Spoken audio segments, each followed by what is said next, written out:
송은재 TV 시작합니다. 잠시 전에 민주당이 의원총회를 열고 새로운 비대위원장으로 우상호 의원을 추대했습니다. 사선 의원이죠. 서울 서대문 갑에 우상호 의원이 비대위원장으로 추대가 됐습니다.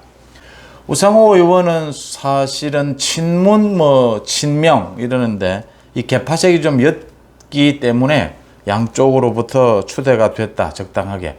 지금 현역 의원이고 좀 중진이 낫겠다. 최근 들어서 우상호 의원의 가장 핵심적인 얘기들은 이재명은 당권이 안 된다라고 하는 부분입니다. 그러니까 대선 후보가 당권을 차지하면 당이 쪼개진다라는 게 우상호의 지론입니다. 문재인이 당권을 장악해서 광주파, 소위 민주당의 광주파가 다 당을 뒤쳐나갔다. 마찬가지로 이재명이 당권을 장악하면 당이 쪼개질 우려가 높다. 대선 후보가 굳이 당권을 장악하지 않고 대선에 출마하는 대선 후보로서 중량감을 키워가는 그런 길을 가는 것이 맞다. 당으로 봐서는. 우상호는 이런 이야기를 계속해 왔기 때문에 대권 후보가 당권을 잡는 것은 안 된다. 사실은 민주당은 대선 후보 당권, 이 당 대표를 분리하는 그런 당헌당규를 가지고 있었던 적도 있습니다. 그게 이제 문재인 때문에 또 무너지고 이랬는데 이런 우상호의 태도가 이재명의 당권 도전에 어떤 영향을 미칠지 한번 지켜볼 대목입니다. 민주당은 우상호가 비대위원장으로 추대가 됐고 국민의힘은 지금 서로 양당이 모두 지금 당권 투쟁이 벌어지고 있는데 이준석 당대표 퇴출이 본격화되고 있습니다. 송은재 TV 아직 구독자가 아니신 분 혹시 계시면 구독, 좋아요 버튼 부탁을 드립니다. 그러니까 우상호 민주당 얘기부터 말씀부터 드리면 우상호가 비대위원장이 됐고 박홍근 원내대표는 당연직이고 초선 대표로는 이용우, 재선 대표로는 박재호, 삼선 대표로는 한정혜가 비대위원으로 선출이 됐습니다.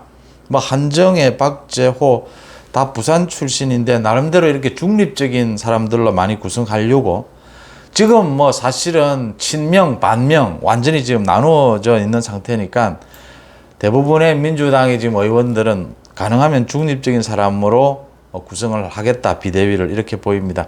근데 문제는 이제 우상호는 계속해서 이재명이 당권 출마를 하면 당이 쪼개진다라고 우려를 해왔기 때문에 그런 부분에 대해서 이재명은 굉장히 부담스러울 것이다.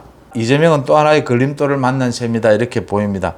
검찰과 경찰의 수사, 선거에서의 책임론, 또 지금 비대위원장을 맡은 우상호도 반대하는 입장이다. 당내에 다른 반대하는 목소리는 굉장히 큽니다. 대신 또 친명 쪽에서는 무조건 당권을 잡아야 한다. 이런 식으로 나가고 있는 상황입니다. 이런 부분 우상호가 비대위원장이 돼서 앞으로 2달 동안 전당대회 준비를 하게 될 텐데 이재명의 공간이 그래도 조금 더 좁아들었다 이렇게 보입니다. 그 다음 국민의힘 얘기로 가보겠습니다. 이 지금 정진석 국회 부의장이 제기한 이준석이 지금 하고 있는 행동들 혁신위라든지 우크라이나 방문이 문제가 좀 있다. 이게 자기 정치하는 것이지 윤석열 정부에 도움이 되는 것이 아니지 않느냐 라고 문제를 제기한 것에 대해서 이준석이 계속해서 개가 짖어도 기차는 간다식으로 반응을 하고 오늘도 계속해서 자신이 우크라이나에 와 있는데 뒤에서 한국에서 그렇게 우크라이나가 섭섭해할 러시아 쪽을 지지하는 듯한 이런 말을 하고 있다. 이렇게 비난을 하면서 이게 지금 싸움이 계속 부풀려져 가는 느낌입니다. 권성동 원내대표가 이게 권력 투쟁은 아니다 이렇게 했는데 지금 딱 나뉜 형국입니다. 그러니까 이준석이냐 아니냐. 천하람 변호사 같은 경우에는 적극적으로 이제 이준석을 변호하고 나섰습니다. 이준석이 선거 때 이슈 파이팅이 좋았는데 그때는 이슈 파이팅을 쪽쪽 빨아먹다가 이제 와서 선거가 끝나고 나니까 토사구팽하느냐 이런 얘기도 나오고 오는 24일로 정해진 그 윤리위 이준석의 성상납 의혹에 대해서 실체가 드러나는 게 없지 않느냐 이렇게 비호를 하고 있습니다. 중진들은 이번 기회에 이준석 부분을 정리해야 하지 않겠느냐 이런 목소리도 커지고 있습니다. 이렇게 당이 시끄러워졌다. 이 부분을 보면서 저는 2가지 생각을 합니다. 하나는 굉장히 이례적인 일입니다. 당의 그래도 최고 어른이라고 할 수 있습니다. 국회 부의장, 정진석 국회 부의장 같은 경우에는 이렇게 최고 어른이라고 할 수 있는 정진석 국회 부의장이 공개적으로 이렇게 이준석 당대표를 공격하는 것, 이게 굉장히 이례적이다. 이런 일이 벌어진 만큼 이번에는 끝장을 봐야 한다라고 하는 부분입니다. 어느 쪽이든 정리가 돼야 된다라고 하는 부분입니다. 둘째, 또 하나는 이거 지금 마지막 결정적으로 제가 거듭 말씀을 드리지만 정치적으로 이준석 대표를 정리할 수 있는 힘은 사실은 대통령실입니다. 윤석열 대통령의 의중이 어디 있느냐 하죠. 윤석열 대통령의 의중은 이준석을 신임하고 있는 것은 아니다라는 건 분명합니다. 그런 의미에서 지금 24일 그 윤리위를 앞두고 당이 이렇게 시끄러워지는 것이 바람직하냐라는 부분입니다. 이게 사실 바람직하지는 않는 부분이거든요. 그렇다면 말씀드린 대로 정진석 국회 부의장이 어렵게 이례적으로 말을 꺼낸 만큼 24일 윤리위에서 끝을 봐야 한다. 그동안 많은 논란이 있었는데 이준석 당대표 부분을 정리하고 가야 한다. 그러니까 최소한 윤리위에서 당원권 정지 정도는 나와야 이준석을 주저앉힐 수 있다. 그러지 않고서는 이준석은 지금 무슨 짓이라도 해서 당대표 버틸 것이다. 또 만약에 윤리위에서 어떤 결정이 나온다면 이준석이 당을 굉장히 더 소란스럽게 만들 뭐 그런 부분도 있고 또 법적 투쟁으로 가져갈 부분도 있다.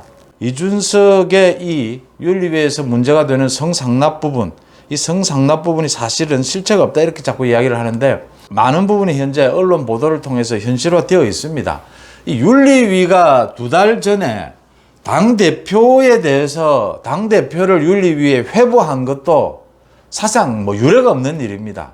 당대표를 윤리위에 회부했다라는 것 자체가 이거 지금 문제가 있다라는 것이고 선거 때문에 미루다가 24일로 이제 날짜가 정해졌는데 국회 부의장과 당대표가 정면으로 감정적으로 부딪히는 이런 상황이 초래가 됐고 좀 더 본질적으로 제가 이건 이미 말씀을 드렸습니다. 윤석열 정부의 이준석 체제가 도움이 되지 않는다. 오히려 걸림돌이 되고 있다. 그 다음 실체로서 이준석의 성상납 부분이 부인할 수 없는 실체들이 확인이 되어 가고 있다라고 하는 점에서 윤리위에서 이준석 대표 체제 문제를 매듭을 지어야 한다. 더 이상 소란스럽게 이 문제를 끌고 가는 것은 전혀 현명하지 못하다 이런 생각을 갖습니다. 양당 민주당은 비대위원장으로 우상호를 추대를 했다. 우상호는 이재명이 당권을 잡으면 당이 깨진다라고 우려해왔던 사람이다. 이재명으로서는 좀 공간이 좀 더 좁아들었다 이렇게 보이는 부분이고 국민의힘 쪽에 이준석 대표 체제, 이준석을 둘러싼 24일 윤리위 논란, 이번에는 이준석을 퇴출시키는 것이 여러모로 현명하지 않겠느냐라는 결론에 도달하게 됩니다. 여러분들은 어떻게 보십니까? 송은재TV 마칩니다. 고맙습니다.